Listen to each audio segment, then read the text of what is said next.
সমাজকে আত্মনির্ভর করতে স্কিল উদয় তংনাই নামে আরও এক প্রকল্পের সূচনা হচ্ছে শুক্রবার। মুখ্যমন্ত্রীর হাত ধরে এই প্রকল্পের সূচনা হবে। এই প্রকল্পের মাধ্যমে বিভিন্ন স্কুল কলেজের ৮০,০০০ পড়ুয়াদের একসাথে প্রশিক্ষণ দেওয়া হবে। বৃহস্পতিবার সচিবালয়ে সাংবাদিক সম্মেলন করে এই বিষয়ে বিস্তারিত জানান মন্ত্রী শান্তনা চাকমা। মূলত স্কুল কলেজের পড়ুয়াদের আত্মনির্ভর করতে এই প্রকল্পের সূচনা বলে জানান মন্ত্রী।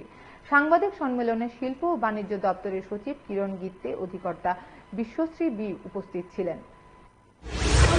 ত্রিপুরা গড়ার ক্ষেত্রে আমাদের স্কিল ডিপার্টমেন্ট অত্যন্ত গুরুত্বপূর্ণ।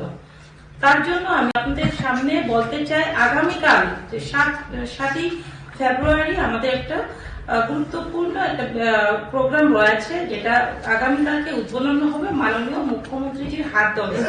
সেই স্কিমের নামটি হচ্ছে স্কিল উদয় তংনাই, যেটাকে আমরা 3টি ভাষাকে একত্রিত করে আমরা করেছি, ইংলিশ, বাংলা এবং ককবরক মিলিয়ে। তো তার মাধ্যমে আমরা আগামীকাল মুখ্যমন্ত্রীর হাত ধরে সেই স্কিমটিকে আমরা উদ্বোধন করতে যাচ্ছি। সেখানে ৮০,০০০ স্কুলের এবং কলেজের ছাত্রছাত্রীদেরকে আমরা ট্রেনিং করাবো।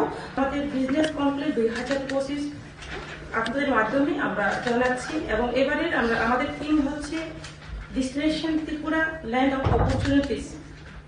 এই বিষয় নিয়েই আমরা এবারে কমপ্লেট করতে যাচ্ছি। এবং এই আমাদের যে নির্ধারিত তারিখ হচ্ছে 7 এবং 8 ফেব্রুয়ারি, এবং স্থান হচ্ছে আগরতলা হোটেলে হতে যাচ্ছে। এবং এটার মূল উদ্দেশ্য হচ্ছে যে উত্তর পূর্ব ভারতের বিনিয়োগের মূল গন্তব্য হিসেবে ত্রিপুরার সম্ভাবনাকে প্রদর্শন করা।